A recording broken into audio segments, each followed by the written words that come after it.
Adrian's armchair was gone. That was the first thing my eyes locked onto when I came in, the absence. Not the silence, though that silence was thick enough to strangle a person, but the yawning empty space near the window where his old, creaky leather armchair had always sat. This wasn't some random robbery. The television was still mounted to the wall. My laptop was still on the coffee table. This wasn't theft. This was something else entirely. Something precise, deliberate, almost surgical. I walked slowly through our apartment. No, my apartment now, I supposed, like a forensic specialist combing through a crime scene, except the crime was my own life. I wasn't crying. I wasn't even breathing properly. My body moved, but inside I was cold and distant, like a ghost operating the machine of myself. My eyes skimmed the space, cataloging the missing items as if writing a report. The mug his sister had gifted him for Christmas, the one with the ridiculously cheerful corgi wearing a crown, gone from the dish rack. The dog-eared copy of Dune he'd been rereading for the 10th time, vanished from his nightstand. Every single pair of running shoes that had been lined up neatly by the door gone. Even the ugly, scuffed-up pair he'd sworn he'd never throw away had disappeared. He hadn't just packed an overnight bag. He'd systematically erased himself from here, unlived his presence out of the space until only a hollow shell of what had been us remained. My hands felt alien, like they belonged to someone else. When I pulled out my phone, my fingers were clumsy, heavy, like blocks of wood. I called him, straight to voicemail. I texted, "Adrian, where are you?" A single lonely gray checkmark appeared, undelivered. And that was when the reality, cold and sharp as a blade, sliced through the fog. Blocked. He had blocked me, blocked everywhere. I stood in the middle of the living room surrounded by the ghosts of his belongings, my heart thudding like a drum in a hollow chamber. The only sound left was the low, indifferent hum of the refrigerator.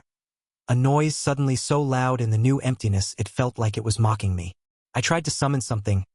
Anger, panic, grief, anything, but nothing came. Just a hollow ringing silence and the chilling, undeniable fact that he was gone. And I didn't even know how to begin feeling about it. To understand how I ended up here, you have to understand my friends, or more accurately, Layla's friends. I was always just a satellite in her orbit, clinging desperately so I wouldn't be flung out into the cold void of social irrelevance. Layla was one of those effortlessly cool people. Sharp, witty, and armed with a tongue so lethal it could strip a person's insecurities bare in under 30 seconds. Her circle was exactly like her, a cluster of women who communicated primarily through rapid-fire exchanges of ironic compliments and brilliantly cruel takedowns. Humor was their currency, and I was perpetually broke. I remember one night vividly. Layla eviscerated some guy a friend had brought along just because he'd used the word synergy without irony. It was a masterclass in verbal annihilation. We all laughed until tears streamed down our faces. I laughed the loudest. A desperate, hollow sound, terrified that my own beige mediocrity would be the next target on their menu. And then I met Adrian. He was a pediatric physical therapist, spending his days helping children with cerebral palsy learn to take their first steps. He was gentle, patient, and had this quiet, unshakable kindness that wrapped around you like a warm blanket. He was, in every conceivable way, the antithesis of Layla's world. When I first brought him to one of our group brunches, it was like introducing a golden retriever to a pack of well-dressed wolves. He tried to engage Layla in a sincere conversation about her marketing job, and she smiled that razor-thin smile and said, "Oh, I just make rich people want things they don't need. It's deeply fulfilling." Adrian nodded, missing the sarcasm entirely, and replied, "Well, it's great that you found something you're passionate about." The silence afterward was deafening. Later, Layla texted me, "He's sweet." In our unspoken language, sweet was a death sentence. It meant boring. It meant soft. It meant he wasn't one of us. And I, like the coward I am, let their opinions seep into mine. I started seeing him through their eyes. Something to be polished, a personality to be sharpened. But at the same time, I also saw the real him, the man they would never understand. And that's where I have to tell you about his red line, the invisible tripwire I didn't just stumble over but tap-danced on with cleats. Adrian had been raised by his grandmother. She was his whole world, his anchor. She'd passed away from a long, grueling illness the year before we met. The grief was still raw, a wound that hadn't healed. One night, A few months into our relationship, we were curled up on the sofa watching, of all things, an old Pixar movie. A scene came on showing an elderly woman in a hospital bed surrounded by family. Adrian just broke. He didn't merely cry, he sobbed. A deep, ragged, gut-wrenching sound unlike anything I'd ever heard from a man before. He curled against me, burying his face in my shoulder, and told me about his biggest regret. He'd been in the hospital room with his grandmother at the very end, holding her hand. He'd fallen asleep for just a few minutes from sheer exhaustion. When he woke, a nurse was gently touching his shoulder, and she was gone. His voice, thick and broken, confessed that he would forever be haunted by the memory of her once warm, life-filled hand growing cold in his. It just felt so small. Liv, he whispered like a little bird. And then nothing. I held him tighter. I kissed his tear-soaked hair and whispered that I would protect that part of him. That his vulnerability, that sacred, painful memory was safe with me. I promised. Felt like a vow. That Friday night, that vow felt a million miles away. We were at a new, painfully hip cocktail bar called the Alchemist's Folly, the kind of place with exposed brick and Edison bulbs that Layla had declared our new spot. The drinks were expensive and strong. The laughter was loud. As always, the evening's currency was stories. The more outrageous, the better. Layla held court, regaling us with a hilarious, brutal tale about a disastrous date she'd had with a hedge fund guy who wore a Bluetooth earpiece the entire time. He looked like a cyborg who just lost a custody battle, she drawled. The table erupted. My turn was coming. I could feel the familiar panic rising in my throat. Cold and prickly. I had nothing. My week had been a blur of spreadsheets and performance reviews. I was a blank page, a social dead end. My mind raced, sifting through anecdotes, but they were all too wholesome, too mild, too Adrian-like. Then someone, Harper, I think, started talking about a guy she was seeing who cried during a Marvel movie. Full-on shoulder-shaking sobs when Iron Man died, she said, rolling her eyes with theatrical disdain. I'm like, dude, it's a comic book character. Get a grip. It was a lot. And that's when it happened. It wasn't a conscious thought. It was an instinct, a predatory lunge for social validation. A spotlight clicked on in my brain. I saw my chance, my moment to finally be as sharp, as funny, as ruthless as them. It was a terrible, brilliant, perfect idea. Oh my God, you think that's bad? I leaned forward, lowering my voice conspiratorially, making them lean in closer. The stage was mine. My heart pounded. A cocktail of terror and exhilaration. You should have seen Adrian watching Coco. I didn't just tell them. I performed it. I became a goddamn actress. My body shifted, shoulders hunching as I mimicked the way Adrian had once curled up on the sofa, small and fragile, his grief crushing him. I added a theatrical tremor to my voice, turning the sacred rawness of his memory into a parody. He was a complete wreck, I told them, the words spilling out of me one after another, each syllable a betrayal, and yet in that moment, I savored it. He's got the blanket pulled up to his chin, his eyes all red, and then he grabs my arm like this. I reached across the table, clutching Harper's arm in a desperate, claw-like grip. Laughter was already sparking in their eyes. Then I went for the kill. And he goes. I paused dramatically, screwing up my face into a cartoon mask of grief. I pitched my voice high and childish, a grotesque imitation of his broken whisper. Her hand. It's getting so cold. I added a pitiful little sniffle at the end, even pantomimed wiping away an imaginary tear, sealing the performance. For a split second, silence hung heavy over the table. My stomach plummeted. Oh God, did I go too far? Then Layla threw her head back and let out a shriek of laughter, the sound bright and cruel. Harper slapped the table so hard the silverware rattled, gasping for breath through her own tears of mirth. The whole group dissolved into hysteria. They were looking at me, really seeing me, for once with something more than casual dismissal. There was respect in their eyes, amusement, approval. I wasn't just the quiet one anymore. I had landed the perfect joke. The combination of alcohol, adrenaline, and their intoxicating attention swirled into a potent cocktail that drowned out the small, insistent voice clawing at the back of my mind. The voice screaming. Not that. Anything but that. But I ignored it. I smiled. I sipped my Negroni. and I basked in their laughter. I had taken the most sacred, vulnerable piece of the man I loved and plated it like an hors d'oeuvre for their entertainment. And in that moment it felt like victory. When I stumbled home around 1 in the morning, still buzzing from the night's success, the apartment was hushed. The only light glowed softly from the lamp on Adrian's nightstand. He was sitting in bed, reading. He looked up when I entered, and his face broke into that gentle, familiar smile, the one that always made me feel like I was the only person in the world. "Hey, you're back," he said warmly, setting his book aside. "Did you have fun?" "Oh my God. It was hilarious," I slurred, kicking off my heels and collapsing onto the edge of the bed. Layla was on fire tonight. And then, still giddy, still drunk on my social triumph, I made the fatal mistake. I wanted him to share in it. I wanted him to see how clever I'd been, how I'd finally cracked the code of Layla's approval. "I actually told the funniest story," I announced, propping myself up on my elbows, eyes bright with excitement. I launched into a gleeful reenactment. I described the bar, the roaring laughter, the way Layla had clutched her side. I even repeated the voice, the pathetic sniffle.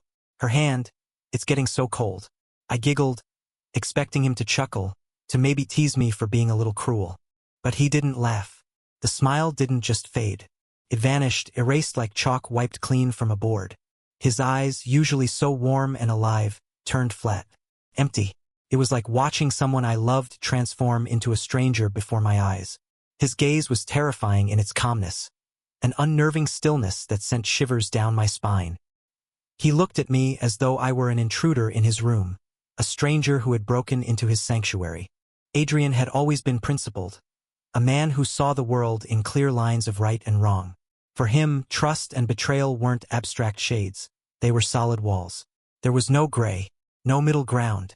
He sat in silence for what felt like forever. The quiet grew heavier with every second, pressing down on me like lead.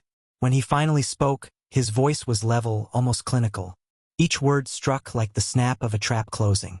"You took the most painful moment of my life," he said evenly, each syllable stripped of emotion.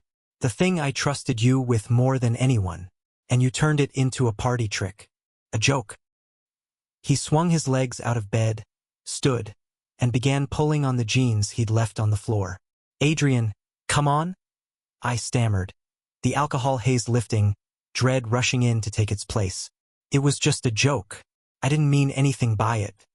He ignored me, pulling a hoodie over his head, grabbing his wallet and his car keys. "You're seriously this mad over a stupid story?" My voice pitched higher, desperate. "Are you kidding me?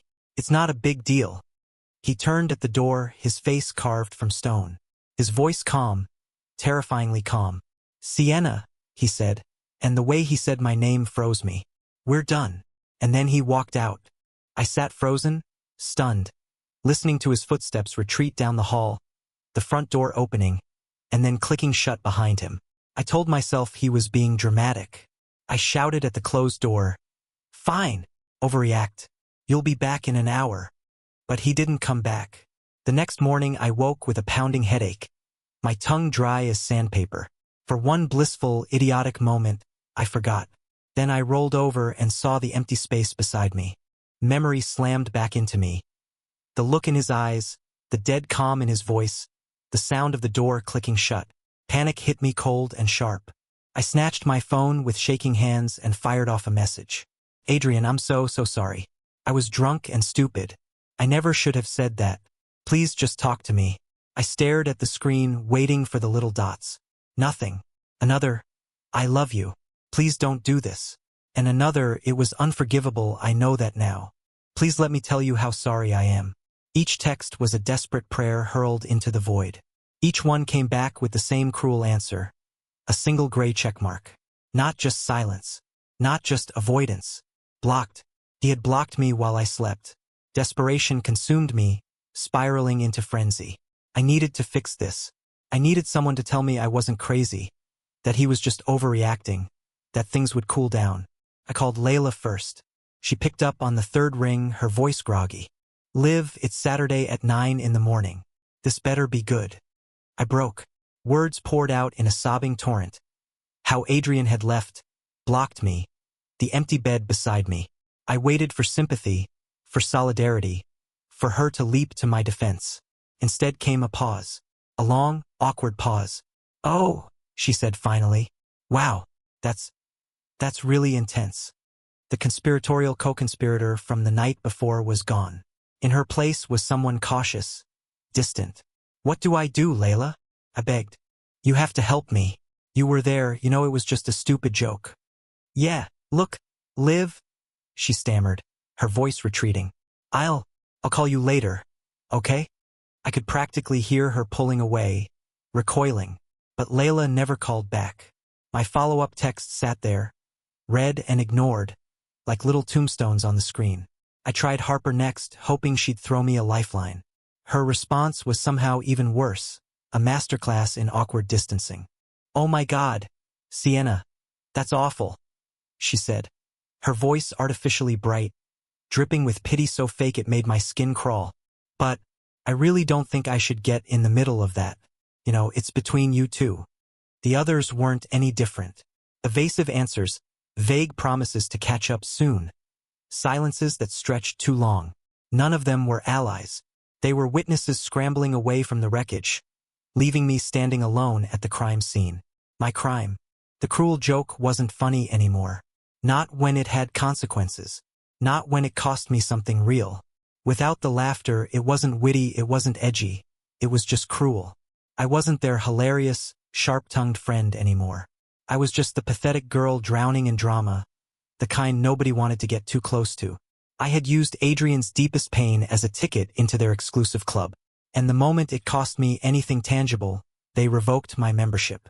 I was left standing alone in the rubble of my own making. The stage lights had gone out. The audience had gone home.